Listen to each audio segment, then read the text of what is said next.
ശ്രദ്ധിക്കണേ, ഒരാൾ തന്റെ ഉമ്മാനെയും ബാപ്പാനെയും ചീത്ത പറയൽ മിനൽ കബായിരി വൻദോഷങ്ങളിൽ പെട്ടതാണെന്ന് ഹബീബായ നബി ഉറക്കെ പറഞ്ഞോളൂ. ഹബീബായ നബി ഫഖാലു, വളരെ ശ്രദ്ധിക്കണം കേട്ടോ, വളരെ ശ്രദ്ധിക്കണം. ഫഖാലു, അപ്പൊ സ്വഹാബികൾ ചോദിച്ചു, ഫകൈമ യസ്തിമു അബാഹു, ഒരാൾ എങ്ങനെയാണ് ബാപ്പാനെ ചീത്ത പറയാ? ഫഖാല, ഹബീബ് പറഞ്ഞു, യസ്തിമുർ റജുലു, യസ്തിമുർ റജുല, ഒരാൾ വേറൊരാളെ ചീത്ത പറയും. ഫയസ്തിമു അബാഹു വയസ്തിമു ഉമ്മഹു, അപ്പൊ മറ്റോന് ഇങ്ങോട്ടും ചീത്ത പറയും. അത് കബാഇറിൽ, എന്റെ ഉമ്മാനെയും ബാപ്പാനെയും വേറൊരാള് ചീത്ത പറയാൻ കാരണമാകുന്നത് വരെ വൻദോഷമാണെന്ന് മുഹമ്മദ് നബി. ഇവിടെ നമ്മൾ ഒന്നും കൂടി ചിന്തിക്കണം. ഞാൻ കെട്ടിക്കൊണ്ടുവന്ന എന്റെ ഭാര്യ എന്റെ ഉമ്മാനെ ചീത്ത പറയാം, വളരെ ചിന്തിക്കണം. ഇത് നമ്മളെ രണ്ടാമത്തെ കാര്യത്തിലൊക്കെ ഇപ്പൊ നമ്മളെ ബാപ്പാനെ ഒരാൾ ചീത്ത പറയാ, അമ്മാനെ ചീത്ത പറയാണ് എങ്കിൽ നമ്മൾ അവനെ അടിക്കാൻ നിൽക്കും, നമ്മൾ അവനോട് എതിർക്കും. നേരെ മറിച്ച് ഇവിടെ നമ്മൾ മൗനാനുവാദം കൊടുക്കുന്ന ഒരു വിഷയമുണ്ട് ഇവിടെ. വളരെ നിങ്ങൾക്കത് വെറുപ്പുണ്ടോ? അത് പറയുന്നതിന് വെറുപ്പുണ്ടോ? നിങ്ങൾ എന്താ എന്നോടൊരു ദേഷ്യമുള്ള മാതിരിയാണല്ലോ ഓരോരുത്തരും ഇരിപ്പ്. നിങ്ങൾക്ക് മക്കളെ പറ്റി പറഞ്ഞപ്പോ നല്ല സന്തോഷം ഉണ്ടായിരുന്നല്ലോ എല്ലാവർക്കും. നിങ്ങൾ ആലോചിക്കുക, എന്താ ഈ പറയുന്നത്? നിങ്ങൾ ചിന്തിക്കുക. സ്വന്തം ഭാര്യ, നിങ്ങൾ ചിന്തിക്കുന്ന തമാശയല്ല. ഉമ്മാക്ക് അലിഫും ബാവും അറിയില്ല.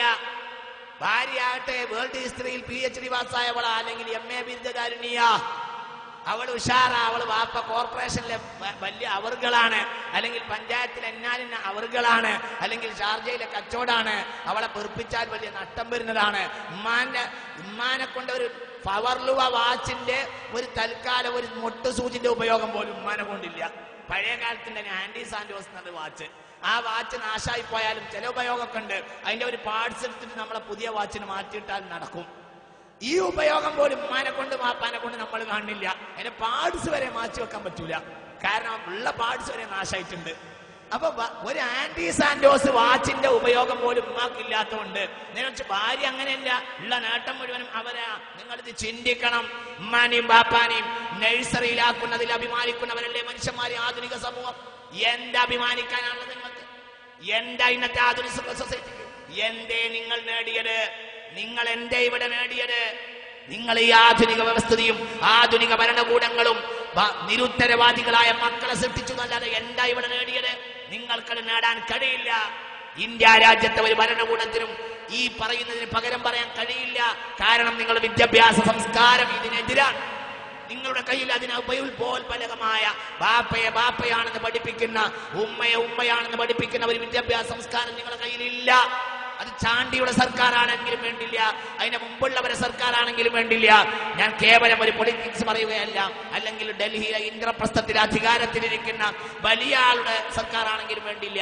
അത് പഠിപ്പിക്കുന്ന ഒരു പാഠപദ്ധതി ഇന്ന് നമ്മുടെ കയ്യിലില്ല. ബാപ്പയെ ബാപ്പയായി പകരം എന്തുണ്ടായി? എന്തുണ്ടായത്? ടി പത്മനാഭൻ സാറിന് അച്ഛൻ എന്നൊരു കഥ ഉണ്ട്. അതാണ് പത്മനാഭൻ സാറിന്റെ മാസ്റ്റർ പീസ്. ടി പത്മനാഭന്റെ അച്ഛൻ എന്ന കഥയാണ് പത്മനാഭൻ സാറിന്റെ കഥാകൃത്തായ ടി പത്മനാഭൻ സാറിന്റെ ഏറ്റവും മാസ്റ്റർ പീസായ ചെറുകഥ എന്നാണ് ഞാൻ മനസ്സിലാക്കുന്നത്. എന്താ ഒരച്ഛൻ, ആ അച്ഛന്റെ മോനെ ഇങ്ങനെ വിവരിക്ക. എന്താ, രാവിലെ സ്വിറ്റ്സർലാൻഡിലാണ് മോന്, വൈകുന്നേരം കാനഡയിലാണ് മോന്, പിറ്റേന്ന് രാവിലെ ലണ്ടനിലാണ് മോന്, രാവിലെ ഉച്ചക്ക് വൈകുന്നേരം പറക്കാണ്. അച്ഛൻ നാട്ടിലെ ഏതോ ഓണം കേറാ മൂലയിലെ ഒരു കയറ്റുകട്ടിലാണ്. അച്ഛൻ വർഷങ്ങളായി മകനെ കണ്ടിട്ടില്ല. മകൻ വലിയ ബിസിനസ്മാൻ ആണ്. അല്ലെങ്കിൽ നിങ്ങൾ ആലോചിക്കണം, ഇതല്ലേ ഇന്നത്തെ സംസ്കാരം? മക്കളെയും മാതാപിതാക്കളെ കൊണ്ടുപോയി വൃദ്ധസദനത്തിൽ ഏൽപ്പിക്കുന്ന സംസ്കാരം. ഈ സംസ്കാരമാണ് ഇന്നത്തെ ആധുനിക ലോകം. നിങ്ങൾ ആലോചിക്കണം. എന്നോട് ഈ അടുത്ത ദിവസം ഒരു ബാപ്പയും, കഴിഞ്ഞ ഒരു കൊല്ലം മുമ്പ് ഒരു ബാപ്പയും മോനും തമ്മിൽ തെറ്റി. ആ വിഷയം മദ്യം പറയാൻ വേണ്ടി എന്നെ വിളിച്ചു. അപ്പൊ ഈ ഒരു മുസ്ലിമായ മകൻ, നിങ്ങൾ ചിന്തിക്കണം, ബാപ്പാനെ പറ്റി പറയുന്ന കുറ്റെന്താ? ബാപ്പയും ഇവനും തമ്മിലുള്ള വിരോധം എന്താണെന്നറിയോ? ഇവൻ നിന്റെ വീട്ടിന്റെ ബാപ്പ നേരം വെളുത്ത വീട്ടിന്റെ തിണ്ണയിൽ ഒരു ചാരി കസേര ഇട്ടിട്ട് ഇരുന്നിട്ട് മുറ്റത്തേക്ക് തുപ്പും. ഇയാൾ ആ അങ്ങാടിയിലെ, ഇയാൾ തുപ്പണല്ലോ, ഇയാൾ തുപ്പുമല്ലോ, അതിന് സൗകര്യം ഉണ്ടാക്കി കൊടുക്കുകയോ അല്ലെങ്കിൽ ഉപ്പാനെ ഗുണദോഷിക്കുകയോ അല്ലെങ്കിൽ അതിന് ഇനി ഉപ്പ ഏത് ഗുണദോഷത്തിനും വഴിപ്പെടില്ലെങ്കിൽ ഉപ്പാന്റെ തുപ്പുനീരിന് കൈ കാണിക്കാൻ ആളെ നിർത്തണം എന്നല്ലാതെ എന്തായാലുള്ളത്. ഇയാൾ എങ്ങനെ തുപ്പിയതെന്നറിയോ? ഇയാൾ ആ അങ്ങാടിയിലെ ഏറ്റവും വലിയ പോർട്ടറായിരുന്നു. ഒരു പോർട്ടർ ഇപ്പോഴല്ല 75 കിലോന്റെ താഴെയായത്, പഴയത് കിൻഡൽ ചാക്ക്. കിൻഡൽ ചാക്ക് ഞാൻ അങ്ങാടിന്ന് 100 110 കിലോ ഉള്ള ചാക്ക് ഏറ്റി ചുമന്നിട്ടാണ് ഈ മകനെ വളർത്തിണ്ടാക്കിയത്. ഇപ്പയാൾക്ക് 65 വയസ്സ് കഴിഞ്ഞു. ഇപ്പയാൾക്ക് തുപ്പല്ലാതെ ഒന്നും ചെയ്യാനില്ല. ഇത് കണ്ടിട്ട് ബാപ്പയോട് മകൻ തെറ്റി. നിങ്ങൾ തമാശയിൽ വളരെ ഗൗരവമായി മനസ്സിലാക്കണം. ഇവന്റെ ഭാര്യ വീട്ടുകാരാ നാട്ടിലെ പ്രധാനികളാണ്. ഇടക്കിടക്ക് അവരിങ്ങനെ കയറി വരുമ്പോ ഒരു വൃത്തികെട്ട ഒരാളെ വീട്ടിന്റെ മുന്നിൽ ഇരുത്തുക എന്നത് അവർ വിഷമകരമായ കാര്യമാണ്. അതുകൊണ്ട് തൽക്കാലം ബാപ്പാന്റെ കടത്തം പള്ളിയിലേക്കാക്കി. ഇതൊക്കെ ഞാൻ കേട്ട് പറയല്ല. അള്ളാന്റെ സദസ്സിൽ, അള്ളാന്റെ കലാമിന്റെ ഒരു സദസ്സിൽ അള്ളാഹു സാക്ഷിയാണ്, സത്യം പറയാൻ ആ വിഷയമായി സംസാരിക്കേണ്ടി വന്നപ്പോ ബാപ്പ ഉമ്മരത്തിരുന്നിട്ട് തുപ്പുന്നാണ് അവൻ പറഞ്ഞത്. ഇതാണ് എന്റേതിന് കാരണം എന്നറിയോ? എന്തേ കാരണം അവൻ ആ നാട്ടിലെ ആ അങ്ങാടിയിലെ ഏറ്റവും വലിയ ആക്ടറാണ്, ഒരു പ്രധാനപ്പെട്ട നാടക നടനാണ്. ആ നാട്ടിലെ പ്രധാനപ്പെട്ട ഒരു നാടക നടൻ, വേണ്ട സൊസൈറ്റിയിൽ വലിയ നിലവാരമുള്ളവൻ, വലിയ പ്രധാനിയാണ്. ആളുകൾക്കും പണക്കാർക്കൊക്കെ പരിചയം, ഭരണകൂടത്തിനൊക്കെ പരിചയമുള്ള ആളാണ്. നിങ്ങൾ ചിന്തിക്കണതൊക്കെ ഞാൻ പറയുന്നത്. എന്റെ ഈ സംസ്കാരം പഠിപ്പിക്കുന്ന ഒരു രീതി ആധുനിക സമൂഹത്തിന്റെ കയ്യിൽ ഉണ്ടായില്ല എന്നതിന്റെ ഏറ്റവും വലിയ നാശമാണ്. വൃദ്ധസദനങ്ങൾ എന്റെ ചെറുപ്പകാലത്തൊക്കെ ഫ്രാങ്ക്ഫർട്ടിലും ലക്സംബർഗിലുമൊക്കെ വൃദ്ധസദനങ്ങൾ ഉണ്ടായിരുന്നു. ഇപ്പോൾ ഇതാ മലപ്പുറം ജില്ലയിൽ വരെ എത്ര വൃദ്ധസദന, എത്രയാളുള്ളത്? ഇതൊക്കെ സംസ്കാരത്തിന്റെ പൊലിമയല്ല, സംസ്കാരത്തിന്റെ തകർച്ചയും സുനാമിയുടെ കടന്നുവരലും ആണെന്ന് നമ്മൾ മനസ്സിലാക്കണം. അള്ളാഹു നമ്മളെ കാത്തുരക്ഷിക്കട്ടെ.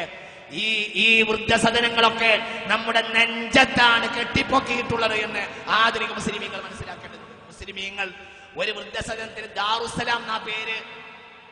ഒരു വൃദ്ധസദനത്തിന്റെ പേര് ദാറുസ്സലാം എന്നാ. കാരണം മോന്റെ വീട്ടിൽ രക്ഷയില്ല, പിന്നെ ഈ വീട്ടിലെ രക്ഷയുള്ളൂ. അവന് ദാറുസ്സലാം എന്നല്ല, പിന്നെന്താ ഇവിടെ ദാറുസ്സലാം? എന്റെ ആ കൂട്ടത്തിൽ കുറെ കത്രീനമാരുണ്ട്, കുറെ മത്തായിമാരുണ്ട്, കുറെ വേലായുധന്മാരുണ്ട്.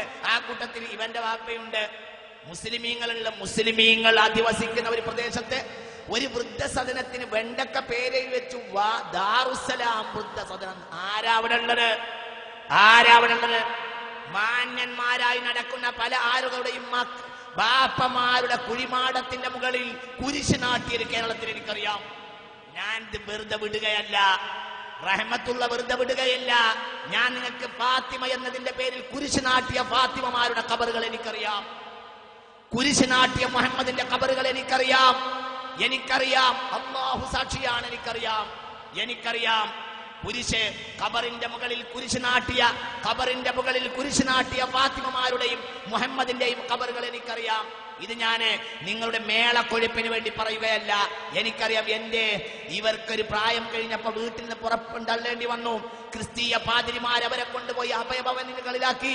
അവരെ മതമല്ലേ പറഞ്ഞു കൊടുക്കൂ. ലാ ഇലാഹ ഇല്ലല്ലാഹ് മര്യാദയൊക്കെ പറഞ്ഞ് മരിക്കാനുള്ള ഭാഗ്യം പോലും ഇയാൾക്കുണ്ടായില്ല. ആ മനുഷ്യന്റെ പേരിൽ മയ്യിത്ത് നിസ്കരിച്ചില്ല. മരണം വരെ നോക്കിയിട്ട് മരിച്ച ക്രിസ്ത്യാനികൾ വിട്ടുതരുമോ? ഈ അടുത്ത കാലത്ത് മുക്കത്തുകാരനോട് പറഞ്ഞൊരു അനുഭവമുണ്ട്.